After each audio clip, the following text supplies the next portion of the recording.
line, be sure to tell us where you're from and say hello. Before we get started, let's take a moment to go over the format. Our panelists today have prepared a discussion around modernizing BMS with opportunities for you to participate along the way through polls. We're using slido.com for you to answer the polling questions. So if you'd like to get ready for the first one, the information is on your screen. Simply go to slido.com and put in the number shown. We will conclude today with a live question and answer where we will answer any questions you leave in the chat box throughout the presentation. Don't wait, put it in when you have it, and don't be shy. We are excited to see what questions you have, and we'll make sure that every one of them get answered. So before we get started, we need a couple of things from you today during today's session. First of all, if you would, please like the video you're watching now. This helps us reach more FMs like you who can gain insight from this kind of great content. And second, again, be sure to drop your questions in the chat box, as that will tell us where you're tuning in from and be able to help address any questions that you have. With that, I'm going to turn everything over to Dean Stanberry, IFMA's second vice chair of our Global Board of Directors, to kick off today's discussion. Hi, Dean. Thank you, Kim, and welcome. This is a special IFMA webinar in partnership with Snyder Electric, looking at how the modernization of building management systems, or BMSs, can help meet operations challenges today and tomorrow. Today's building owners and operators continue to face operational and financial challenges. To do more than simply keep a building running, they must transcend the traditional perception of being only a cost center by tackling a greater scope of responsibilities, including ensuring cybersecurity, doing more with fewer resources, and enabling remote operations. BMSs are central to helping them achieve these goals. However, it's not uncommon to find outdated BMSs in today's buildings. This webinar will introduce the concept of the modern BMS and define what it means. Our panel will explore why buildings need to be equipped with modernized BMS platforms and what are the risks of not updating outdated platforms. We'll also explore how to modernize your building in a phased and cost-effective manner, as well as what a modernization path should look like. Our panelists will share their own experiences and explain why they decided to undertake this modernization journey. Why is a modern BMS important, and what are the benefits? And what should organizations do to ensure that their facilities are equipped in an effective, future-proof platforms? This webinar will give you organizational insights, creating more resilient, sustainable, and hyper-effective BMS. So let's take a moment to introduce our panelists. First up, we have Damien Delames, the Commercial Senior Vice President with Snyder Electric. Damien is an executive with more than 25 years of experience in the field of sustainable energy technology. He is currently Senior Vice President of Snyder Electric's Digital Energy Commercial Organization, which drives sustainability, efficiency, and resilience for building owners throughout the world. Damien also runs the digital services line of business, and he is located in Singapore. Next up, we have Rodney Bull, HVAC and BMS systems lead with Grand Prairie Independent School District. Rodney has 21 years of experience with the Grand Prairie Independent School District, which is located in Texas between Dallas and Fort Worth. He started out as an HVAC technician, then moving into the energy management systems controls lead, and eventually lead over energy management controls and HVAC. At Grand Prairie, Rodney leads a team delivering mechanical systems maintenance and the EMS BMS systems programming, delivering operational efficiencies that enable the district to deliver more funding towards educational services. When Rodney started, Grand Prairie had one EMS BMS system, and that has expanded to 7 over time. So let's go ahead and get started. Kim, back to you.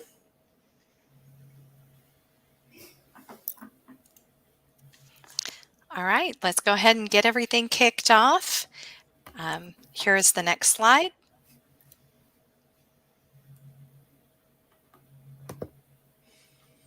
Okay, so the commercial real estate industry has witnessed an unprecedented expansion of technologies across all facets of the business. This includes major advancements in the more mature technologies like building management systems. So let's start with an easy question for Damien. What are the characteristics of an outdated building management platform? Hi, Dean, and hi everyone online. That's good to set the scene, right? So, outdated building management platform. Well, clearly, that's a platform that definitely is not going to be resilient. That's a platform that is not going to be hyper efficient. That's a platform that is not going to be sustainable, and of course, that's not going to be a platform that is people centric, right? Which is what we expect nowadays when we talk about building of the future.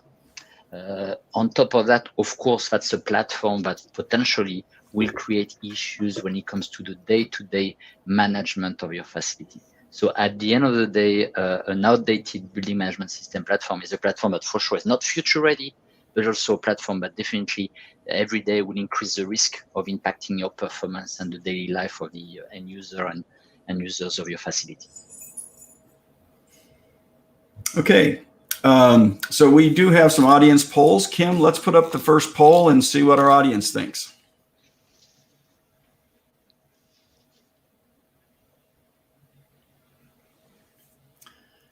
Okay, Dean, it's coming up. Yep, it's coming up in just a moment. Okay. So this is going to be asking, how often should an outdated building management system be updated, in your opinion? So as we're waiting for the poll to appear, I'm sure many of you who have some involvement with systems today, will have some that have been in place for a long time. You may not even know when was last updated. So we got some answers coming in here so far. 5 years, 5 to 10 years. I can tell you from one of my more recent examples was walking into a back room where they had the building management system running, and it was actually running on a PC that was still on Windows 95, if that gives you a clue as to how long that had been in place. That's a little bit ago, Dean. That is a little bit ago. Just to remind everybody, please go to slido.com. You can, if you've got your phone handy, you can always use the QR code to go straight there, or on your computer, slido.com, and enter in the number 419189. We'd love to get your feedback here for the panel. Perfect. And I see some people coming in. We've got quite the international audience coming in this morning. So I saw one pop up from the Netherlands. We have Greg from Alberta, Canada. Welcome. Ahmed from Egypt. Thank you.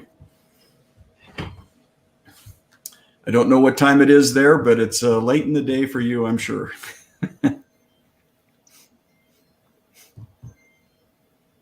We're going to have to start getting a world clock that we put up on our screen here. All right. So what do we have on our poll here? I think we had some answers of every 5 years, but it looks like, okay, it looks like we got between 5 and 10 years. No, they're coming in at every 5 years or between 5 and 10 years. 5 and 10 seems to be taking the lead here at the moment. Yep. I love the participation because it keeps changing. Yep. So it'll be interesting to see where we land and then what our panelists say we really should be doing. It'll be interesting because, as we know, your smartphone, they used to say they came out about every 18 months. Now I think it's like every 8 to 10 months we have a new smartphone out there. So systems are evolving much faster than we can adapt to the upgrades because, again, those are time consuming. I think we've got a pretty good consensus here about between 5 and 10 years. So Damien, do you want to take on here and let us know what you think the answer should look like? Yeah, sure, Dean. And actually, I feel like you tried to influence the audience, right? You talked about this room the back room where you have this old BMS running for 15, 20 years. And it's true, as a matter of fact, right? Very often you will find the BMS room in, I would say, in the basement of the building, and sometimes it's been running more or less for 20 years and more. But we live in a different world today, and the needs of today's world are very different than they were 20 years ago. So actually, the correct answer is every 5 years. And why so is because really what we see is we're more and more demanding. We're asking the building management system to really manage more and more data. We are really having higher expectations, what is in terms of course, and we have a lot of facility management people on the call, towards the facility management companies who are really handling the building. So at the end of the day, the BMS should be updated every 2 to 5 years. Clearly, that's what we see today in the industry. So sorry for those who got the wrong answer, but hopefully definitely food for thought when you go back into your facility. Okay. Well, thank you for that. And as we're talking about that every 2 to 5 years, there's some cost to that, but there's also the time it takes. And in some cases, it may not be just the software that has to get updated, which we'll discuss a little bit later. There may be other components, hardware components of the system that need to be upgraded in order to take full advantage of those new capabilities. So again, this will be posted, and we'll also have a takeaway presentation that has a lot of these slides in it. So you don't need to be taking screen snapshots or a lot of notes, because this will be made available to you at the end here. So one of the things we want to talk about is what are the latest trends driving building automation, driving a swifter modernization of building automation systems. So Damien, since you're in the service provider category, what are the things that are driving Snyder to evolve their systems in a more rapid fashion? Yeah. No, that's a very good question. In fact, and again, if we come back to if we think about the previous slide, right? Really, BMS, we used to think about it as a kind of a frozen system and platform, but in fact, it's closer and closer to really the IT world, and we see the convergence of IT and OT at the BMS level. So definitely, along with everything around us, we're talking more and more about elevating the building management system to the cloud, right? And when you do that, really you open the door to really more application. You open the door to really remote monitoring of your facility, et cetera, et cetera. So that's one trend which is very obvious and really moving pretty fast in some part of the world. The second point to mention is, and that's a good reflection again when we come back to the topic of modernization, is the IP-based, products, because more and more we integrate within the BMS IoT devices, sensors, metering and control devices. I like to talk of BMS capabilities which have a self-healing concept, meaning that through sensors that are connected automatically, we can really bring in data, and the BMS will adjust to the parameters of the building. So again, coming back to the earlier topics of building of the future, right? So IP-based products which are exploding in the marketplace, and how more and more we see these devices integrated into your building management system. The third element is really, and we have, of course, a fair amount of facility management folks across the audience. I think definitely we'll agree that facility management teams really are really more and more, I would say, IT savvy people. They have more and more also to focus and to take care also of the digital environment they're working. So really, how does the building management system help bridge both facility management world, which is sometimes seen as a very traditional industry, and on the other hand, the IT environment. And then last but not least is we see the needs for leveraging the data to really empower the facility management team to of course to drive business revenue, but behind the business revenue, it's about providing more services to their customers. Of course, Ronnie will talk later about the education sector and how somebody is taking care of his of his customer's own domain, but same applies if you're in a commercial building, etc. So really the expectation and the opportunity as well for the facility management organization and teams to drive business revenue, making use of the technology. In the background, let's not forget, and that's a very important theme and reason why we need to really modernize infrastructure very regularly, is definitely, let's make no mistake, there is also a cybersecurity threat in the buildings, right? And there are cases of a cyber attack. So cybersecurity is definitely one area to take into account. And everyone, I'm sure, would agree that you need to move fast in this domain to stay ahead of the curve and ahead of the hackers. Then there's a resource constraint. And again, it's about really how you provide more service on the other end, and on the other side, you have less people to perform more services. So you really have to do more with your resources. So the concept of efficiency really beyond these new tools. And I mentioned that thanks to the link to the cloud technology and cloud platform is also remote access, remote monitoring, or how you can monitor, supervise a fleet of buildings if you're operating on a campus, for example, remotely, making sure that everything runs smoothly, but you're not being on site. And we've seen that with the pandemic, right? Unfortunately, there's been times where people could not access the site, so they realize, hey, if I don't have a platform that can really be remotely accessed, then it really create a concern and big issues for me. So these are the trends in a nutshell that we see happening in the building automation environment. Thank you. And, that's something I've been advocating for quite a while. At least 5 years ago, I was giving a presentation I called Survival Skills for Facility Managers. And what I talked about was the things that are not necessarily covered in our core competencies for our credentials today. One of them was something around data analytics.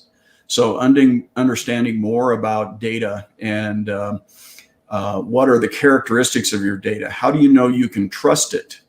All these sensors that are bringing data in, you have to understand what it's telling you and what you do with it. We're getting terabytes of information being delivered from a lot of these systems, and you have to be able to reduce that data down to information and then turn that information into insight.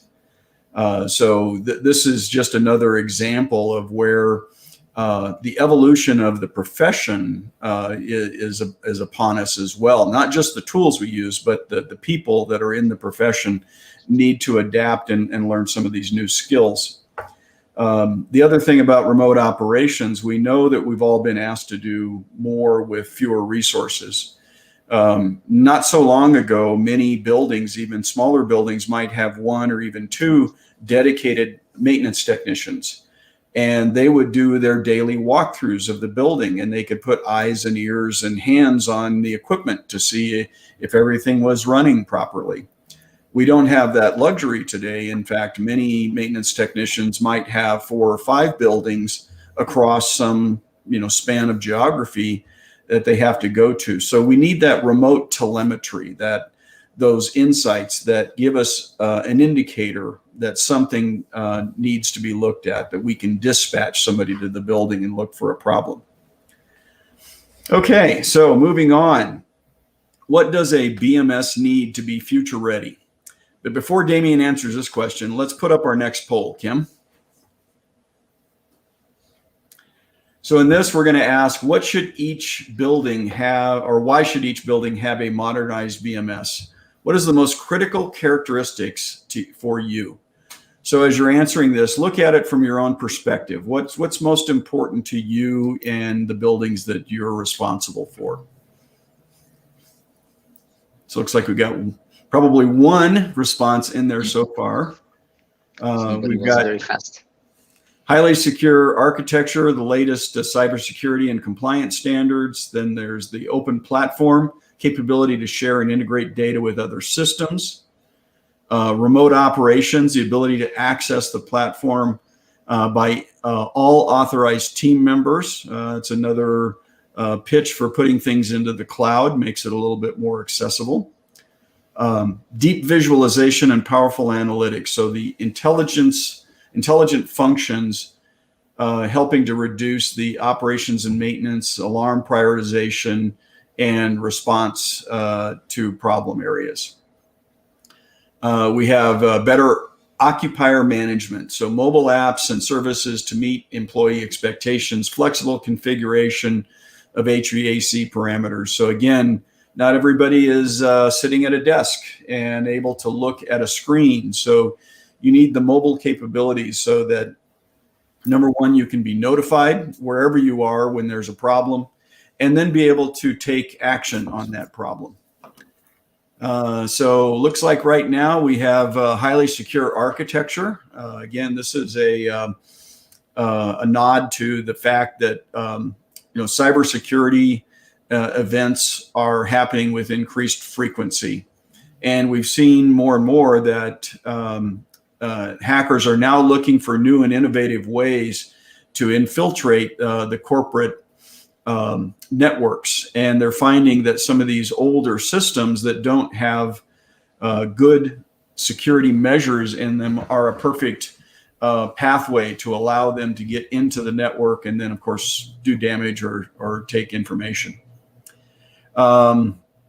The next is the open platform capability to share and integrate data across other systems. That's sort of a recognition that nobody likes proprietary systems anymore. So having a proprietary architecture that does not interoperate with other tools, and there is no such thing as a one-size-fits-all maintenance tool. We have BMSs, we have fault detection and diagnostic tools, we have computerized maintenance management systems, enterprise asset management systems, and the list goes on. And they all need to talk to each other. And many of them need to talk to finance systems, and they need to talk to HR systems so that they have that integrated view of the enterprise. And then it looks like coming in third, we've got remote operations, and then kind of a tie with deep visualization and better occupier engagement. But clearly the winner is the cybersecurity. So Damien, you want to comment on the results here that we see? Yeah, thanks, Dean. Well, I'm not surprised, and I think the ranking makes sense somehow, because you always start with what is a must-have, right? I mean, and to me, you cannot move to the other categories, right? If you don't have really a secure architecture, then after, to me, and it's a no-brainer today, I think open platform, right?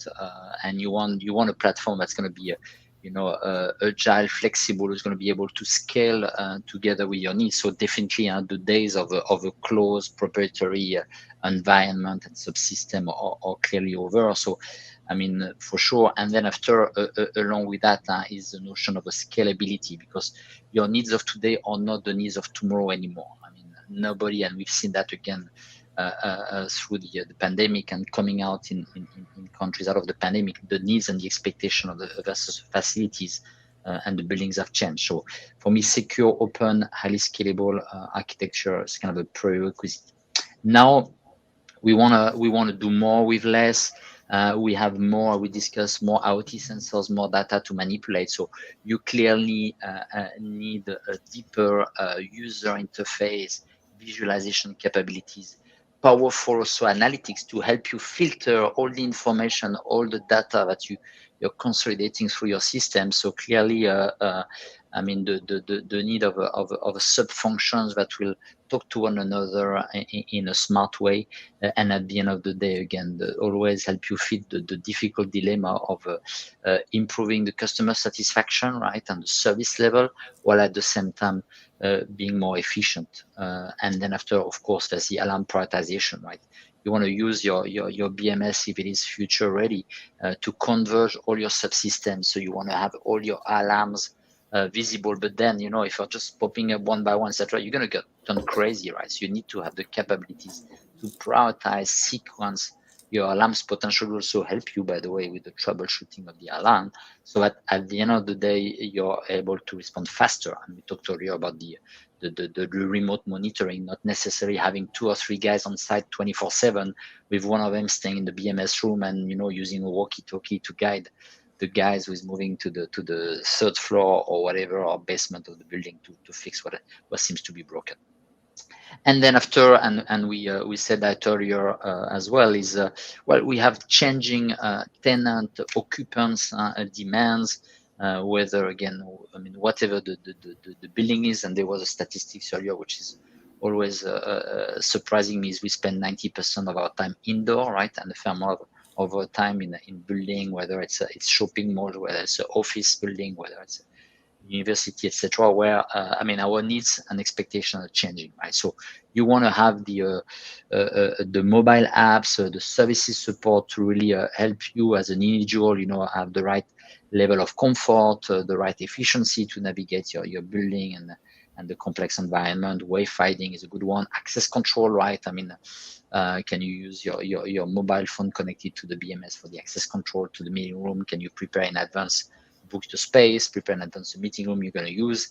And then along with that is, of course, you want to have a BMS and infrastructure that will be flexible, because today we want more, I would say, there's a social distancing on the one side, right, that we need to apply in many places. And on the other end, we have also less people coming to work every day in many places, because we have more and more kind of a agile type of a model of working, for example, in the office environment. So adaptable to the changing tenant and occupants demands is a very important also value proposition for future-proof BMS. So think about it when you look at your system today. Can they really fit and match this criteria? Those are excellent points. One of the things you mentioned earlier about prioritization, as many of you know, when something fails out in the field, quite often it causes a cascade of alarms. Alarms are coming in from now multiple areas. And the problem now is, how do you determine what is the actual root cause that's causing all the other alarms? And some of the newer technologies using machine learning and other AI-based capabilities can sort through those and say, well, I've got all of these alarms, but when I look at everything that's happening, this seems to be the cause. This particular piece of equipment or this failure is what's causing all of the other alarms, and that needs to get elevated and prioritized. And then, of course, the mobile capabilities. More than anything, what that's speaking to is that we're now in an age of instant gratification. Everybody wants their response immediately. They want to be able to just look it up, get their problem taken care of, and moving on. So the fact that we can't all be sitting in front of a screen 100% of the time, as we said, we spend a lot of time in buildings, but it's not always looking at one thing.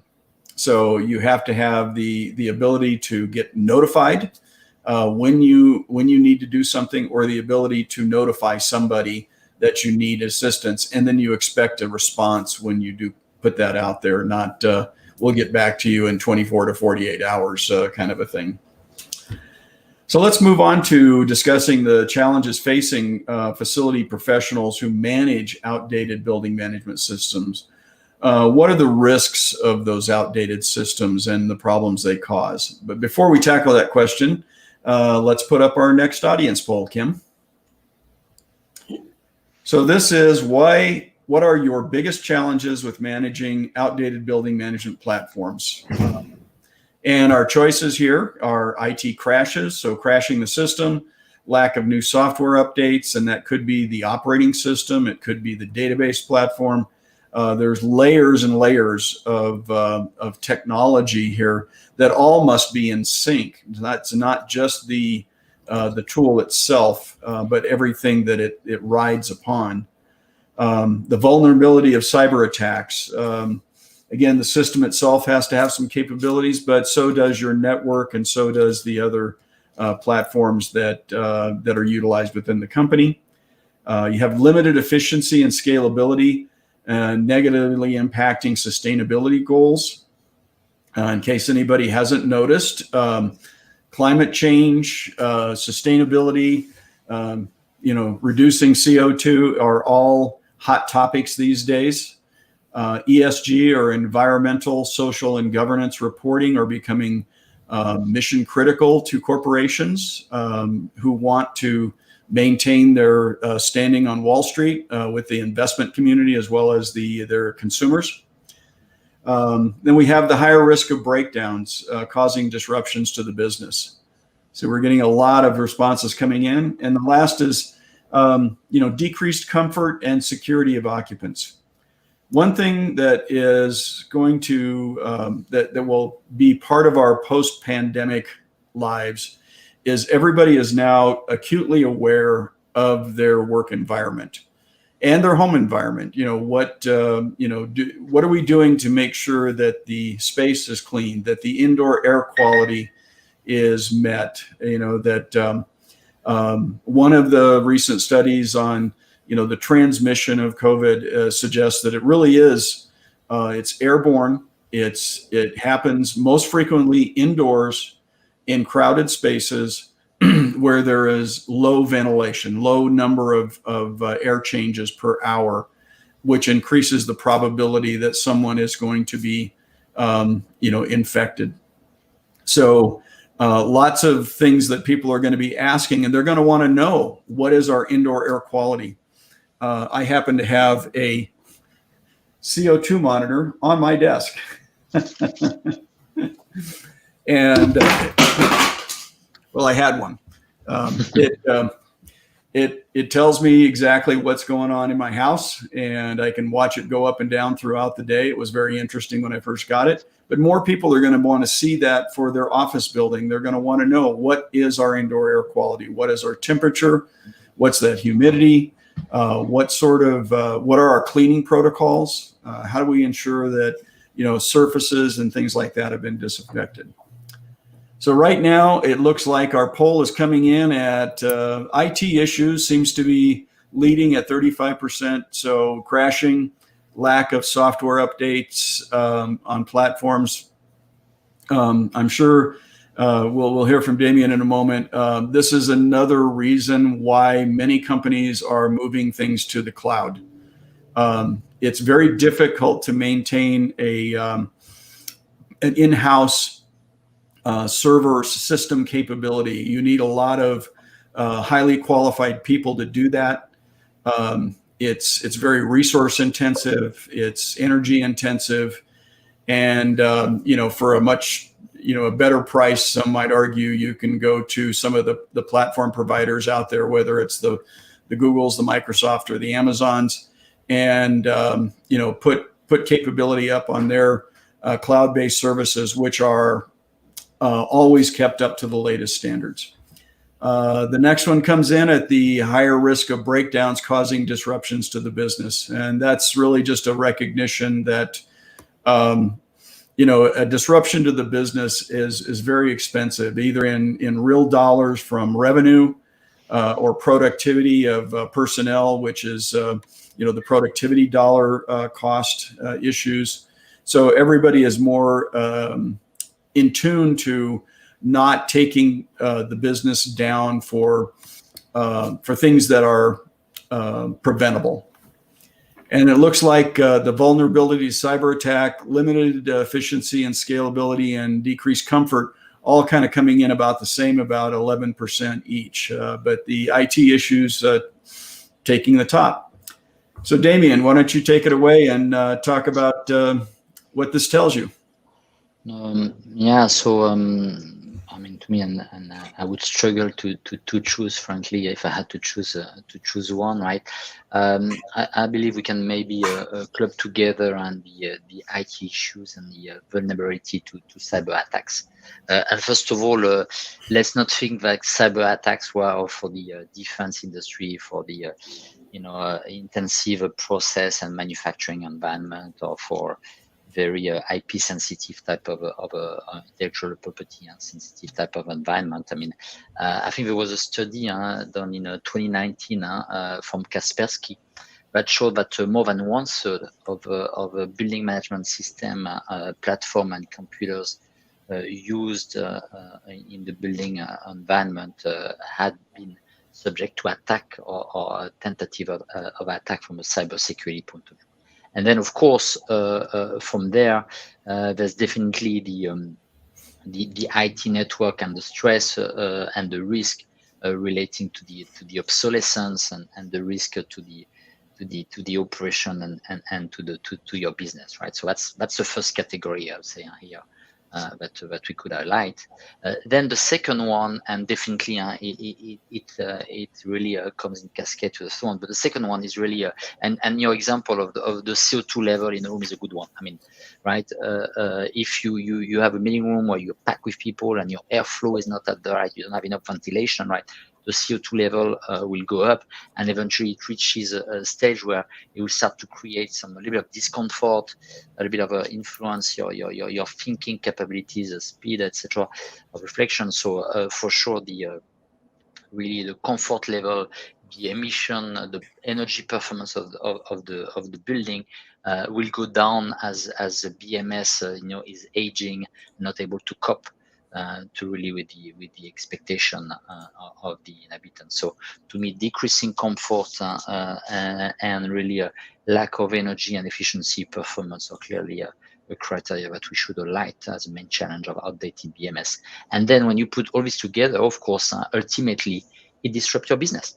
I mean, and clearly, you don't need to be again. We're not talking about stopping your processes if you're again a heavy industrial facility, but still, I mean, clearly, all the points above can reach a stage where it's going to disrupt your operation. I'm sure, Ronnie, we could talk about that also, even in the school and education sector. So you reach a stage in the life cycle process where if you don't take actions, clearly there will be increased downtime, there will be increased needs for maintenance, and plus also all the factors above will also decrease the performance.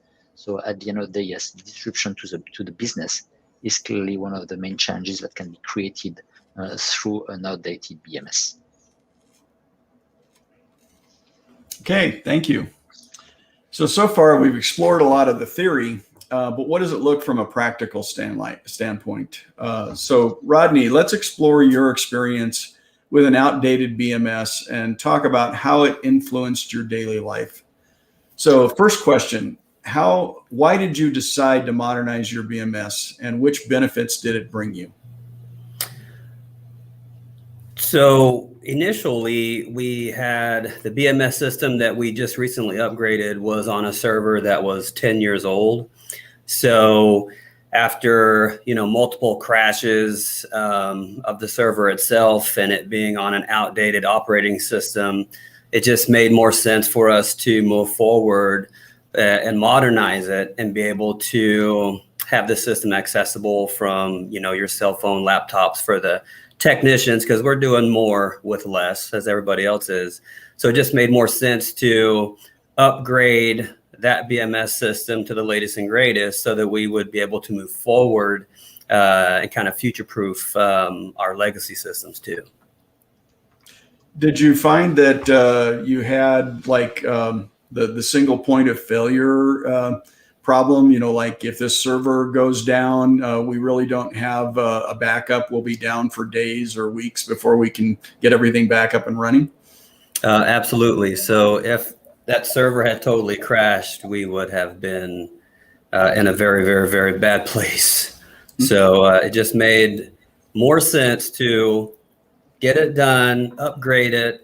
We virtualized it, so it's not on a PC. So if the server goes down, it rolls over to another redundant server. So we never lose connectivity. It's fantastic.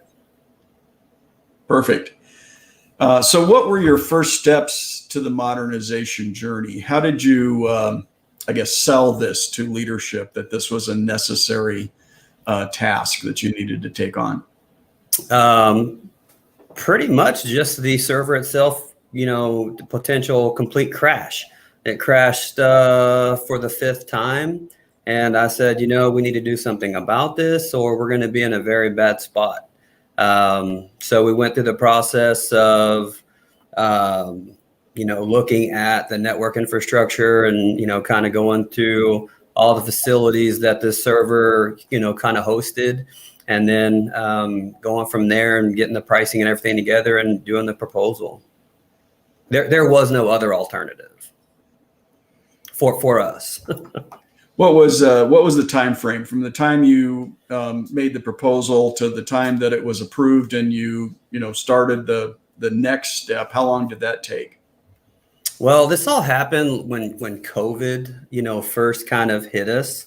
So the initial process of coming out and getting all the data together probably took about 6 weeks.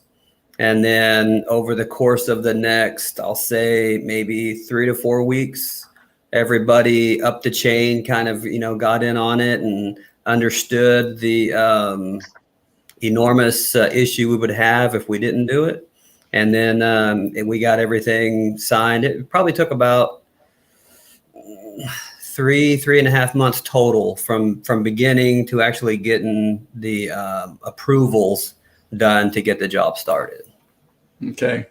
And did it have to wait for like a next budget year, or did the money magically appear?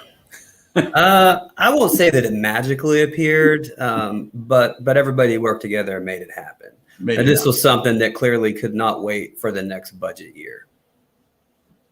Okay. It could not wait. So now you've gone through the effort. You've got this modernized BMS. Is it delivering what you were looking for? Did it meet your expectations? Actually, it exceeded our expectations. It has brought so much more to the table. The polls were talking about interoperability and things like that, cybersecurity. We're now not scared of the operating system not being updated because I think it was like on Windows 7. So the operating system wasn't supported. The BMS itself was no longer supported. So we're good on the cybersecurity aspect of it. We can bring other systems that we have that are already here into the system. So it really has surpassed our expectations. Very good. And then what about future plans? So going forward, sort of what's your timeline, or what are you doing to ensure that you're staying on top of the updates and taking advantage of new capabilities? So at this point, we have a 2-year plan to replace a lot of the devices in the field, which will all be more modernized and be able to do more things like demand ventilation and really help out with our indoor air quality, which in these times is a big deal, as you were saying earlier. So we have going on, and then we also have 2 other BMS systems that we're going to be modernizing as well, and bringing those all up to a web-based platform so that our technicians can go out and be more proactive instead of reactive is our goal, which we're working there now. With this upgrade, really launched us and made everybody else aware of how outdated our other systems are too. So that's our next steps, is upgrading the other 2 majors that we have, and then start over the next 2 years upgrading a lot of the end devices as well.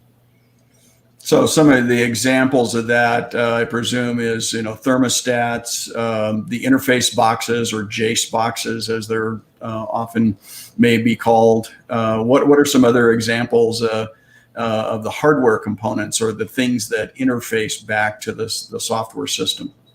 So since we're doing this all in-house, we're putting in, it's not technically a JACE, they're automation servers.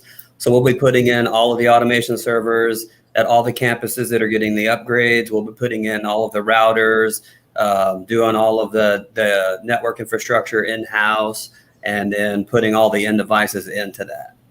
So we kind of pride ourselves on being a self-service organization, because we are dealing with taxpayer money, and in the end, whatever we can save, we're going to put back into education.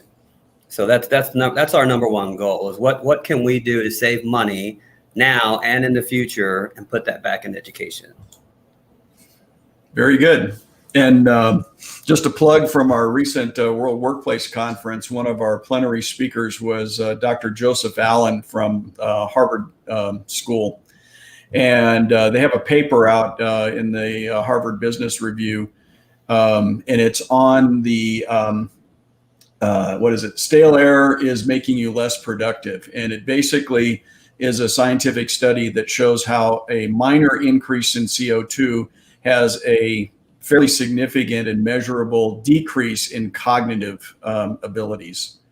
And to put it, in something that most people can understand is, when was the last time you were in a large conference room with a bunch of people in it and you found yourself starting to nod off? Not because the speaker was boring, but chances are you didn't have enough airflow in the room and the CO2 level was getting to the point it was making you sleepy. Yeah, that's another thing for us too, is, we are dealing with, students learning. It's every 90% of our buildings have education going on in them for 8 hours a day. And so demand ventilation is something that we cannot do at this point with a lot of our legacy systems. So that's why we're making that upgrade, modernizing our BMS so that we do have those capabilities and so that it does promote better a learning environment. And I bring that up mainly because Rodney is working in an educational environment, and part of that Harvard study, anything CO2 levels, anything over 1,000 starts to have cognitive impact. And they did find in some classrooms, they were finding CO2 levels at 5,000 and greater. So that's our kids' future. So we need to. There it is. That. All right, so we're kind of coming down to the end here. So next question, going back to Damien. In your opinion, what are the steps a facility manager should take in modernizing their BMS? I think Ronnie said it all right. I mean, and the starting point is really to assess your situation, right? To create your plan, right? I mean, because without the right planning, definitely the execution will not work. So, what's your technical needs? What's your expectation? What's the end game you want to reach? And after, of course, what are the constraints you have? Whether it's the opening time and the working hours that will be available to execute your plan. It's a budget constraint as well. So really, again, spend the right time to create a plan. Then a second step is definitely to start with the system, the software layer. I mean, we said that. So, and this will I would say, will help you get rid of the discussion we had earlier on the IT platform level, aging, the obsolescence, the cyber vulnerabilities as well. So clearly starting with the software and associated network upgrades should be really on top of the list.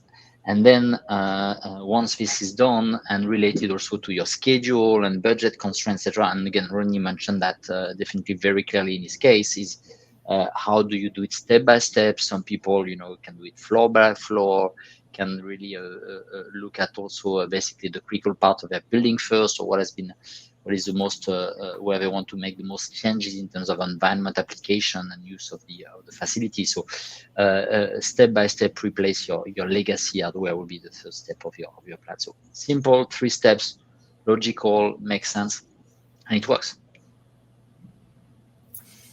Very good. All right, we're getting down to, we want to get to our Q&A section here. But before we do that, we have one final poll question. And if we can put that up, Kim, it's what are your biggest barriers or obstacles to modernizing? It's very simple: cost, downtime, incompatible system, or other, the ever popular other response. So if we can take a minute to talk about it, cost is coming in as an early lead. That's always an issue, I think, with most organizations, is prioritizing where does the money go. You have hardware, mechanical systems that are probably past their useful life that need to be replaced. And so systems it's a little harder to see. It's not something you can walk up to and you hear the motor screaming, or they see that the unit has physically failed. So it's a little hidden and out of sight. Clearly, we've got cost is right now just under 80% of the constraints. So we'll be chatting with that a little bit. All right, so let's see. Can we put up some of the audience questions here? It looks like we've got a couple that have come through.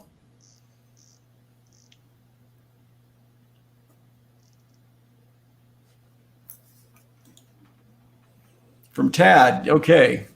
So city is moving to an all-inclusive maintenance contract to time and materials. Where can we get support to transition to a non-proprietary time and materials BMS contract? That's getting pretty specific. I'm just going to take a first shot at that because it's something that I often encourage everybody to do before they start looking at demos and things like that, is to sit down and write out your functional requirements. What is it you need the system to do? And part of that is also in the cost and the upgrade of the system is, have those requirements, laid out in written form and reviewed with all of your stakeholders. If IT needs to be involved or other departments need to be involved, get their input as well, so that when you do sit down and start looking at options, you now have a very clear set of requirements that you can check the box to say, did this particular system or option meet our needs, or where did it fall short? Damien, you got any? No, definitely agree with you, and somehow it comes back to what we just said, right? You start with a plan, and I agree with you that we sometimes tend to jump right away into the solution, or right away into kind of making calls and asking vendors to come over or consultant to come over and guide us. But yeah, there's definitely to me spending time to really clarify with your stakeholders, with your peers, what you really you want to do. And then after, to me, something I always like to say, the technology is available. Technology is not going to be the problem. It's available today. Now, as you say, what are your constraints? And they can be cost, and it was the first element mentioned, but it can be also the timing, the working hours, the criticality of the environment, the business continuity if you're a hotel, for example, and you cannot shut down your hotel, etc. So I think, sitting down, formalizing your plan, I think is the starting, will be the starting advice I would give. Rodney, you have anything you want to add on to that? Yeah, so we had looked into potentially doing the same thing about 3 years ago. And one of the things that we couldn't ever get clarified, and I guess this would be a suggestion, is if you do move to a time and materials, to make sure that that everything is covered, as you guys were saying, in the plan. Because there were some things that they could not answer for us, is the reason why we did not move with it, and we stayed with doing everything still in-house, because they could never come to really assuring us that we wouldn't be billed overtime and things like that, and make sure that we weren't supplying the material. It was just kind of a cumbersome process, and we moved away from it. Yeah, I'll just add that in many cases we've seen the evolution of pricing strategies, and so more and more you see software as a service, or SaaS, emerging as a viable option. Number one, you often get an all-inclusive package that meets your technical needs at that moment. But then you also have the ability to scale up, as you can take on more capabilities or want more capabilities, you can increase that level of service. Time and materials, it sounds attractive, but it's also a very difficult thing to manage. quite often, what I find, you get done with the project, everybody is in a hurry to get out the door. They want to get done and move on to the next one. And Rodney and I talked about this the other day. What's the thing that always gets left out at the very end? Training. Yep. So now you got this brand new shiny tool, does all these great things, and you don't train the people that need to know how to use it to take full advantage of it. So, again, those functional requirements need to include everything. And I mean, right down to how do we take maximum advantage of the tool that we're putting in there. And that really starts with the user training. Any other comments on that one? Looks like we had a comment here from John McKay. Let's see, you want to put that up on the screen? Actually, I think it was the next one down. It's a little bit more to it. It says, so difficult to choose between interoperability, cyber, and analytics. At the end, we want and need it all. Is why you need the latest standards and systems. So, that's very much, what did I say earlier? It's the need for instant gratification. Everybody has it. We have it. I have it. You have it. So everybody wants everything, and they want it now. What I will say is that, you have to kind of pick and choose your priorities, because these are lengthy projects. Rodney said 3.5, 4 months maybe to get the funding approved. Well, once you define your plan and what it's going to take, it's 12 months, 18 months, 24 months. As Rodney said, they're still replacing some of the hardware related components, and that will go on for some period of time. And so laying out a realistic plan, I think, is incredibly important, so that all stakeholders, including executive leadership, understands what it's going to take and how long it's going to take, and nobody is coming back 2 weeks after they approve the funding and asking if you're done yet, because that happens quite a bit as well. And again, that training, don't do it too soon, but don't do it too late either. Don't train somebody 6 months before the tool is actually up and running. They'll never remember it. So it's really kind of getting right about the time you're about to turn it on and start using it is the appropriate time. And then pick out those key functions that you want people to be taking advantage of right away. Don't try to train absolutely everything in one class, because number one, it won't stick, and they won't really be able to take advantage of it until they've had some practical experience using the tool, and then they can start exploring some of those more advanced capabilities. Okay, Rodney, you want to comment on that as well? Training. So we got the new upgraded BMS. The first thing we did was get our technicians just on the web interface so they could just see their buildings and be able to look at rooms. So that's our baseline there, just get everybody familiarized with it. Just training on the basics, and then the more in-depth stuff comes later.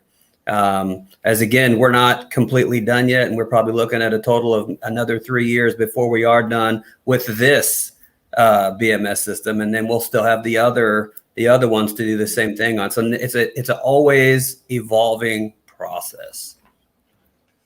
Damien? I fully agree with Ronnie, and I'm always surprised and somehow disappointed as for us as a technology provider. Sometimes we have installed the latest technology, and unfortunately, for various reasons, the client is not able to make the most of the technology. So for me, training is a never-ending, process, and you need to really have the willingness to maximize and use the technologies in place, especially if you have the latest generation. And then there was definitely there was a point on the cost as well, which of course is a big element. But come on, let's reflect also. If you wait for the system to break down, right, completely, what will it cost you, right? And again, if you have the right plan, if you do it as Rodney, step by step, at the end of the day, it can end up being as much as 5 times cheaper if you were really completely upgrading your BMS in one shot. And then, of course, by doing it this way, you can also take care of your business continuity, right? And I was very actually today discussing with a big hotel chain, and we were discussing how will they modernize their facility while at the same time they want to remain in operation, right? So the maximum they can shut down will be one floor at a time, with of course a lot of requirements from the noise and operating hours as well, but possible. Very good. And one last point on that is that when you're doing your plan, you also want to take into account some of those secondary and tertiary benefits. So a more modern system is going to allow you to optimize your energy efficiency.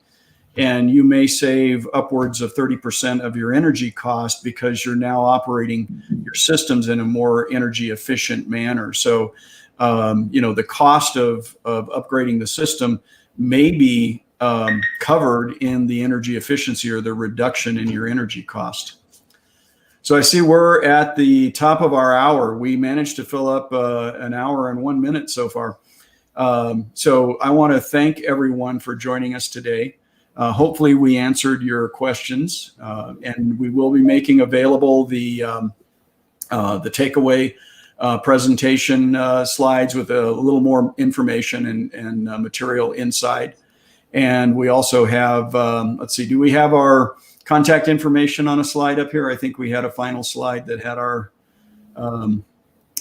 panelists' information on it.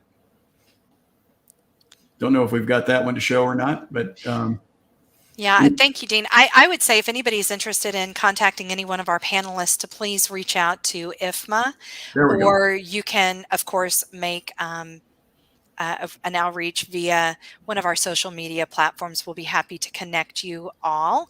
I would like to say thank you to everybody who tuned in today and those who may be watching the recorded session and just engaging with us. Special thank you to Dean for moderating, and of course Damien and Rodney for lending us their expertise and insights into BMS modernization. If you haven't already done so, please like the video you're watching now, as doing this will help IFMA reach more FMs like yourselves. For more great content like you saw today, or to catch our previous webinars, like and subscribe to our YouTube channel. Enable notifications to stay up to date with the latest from IFMA. Once again, thank you all for joining us. We hope you have a wonderful rest of your day.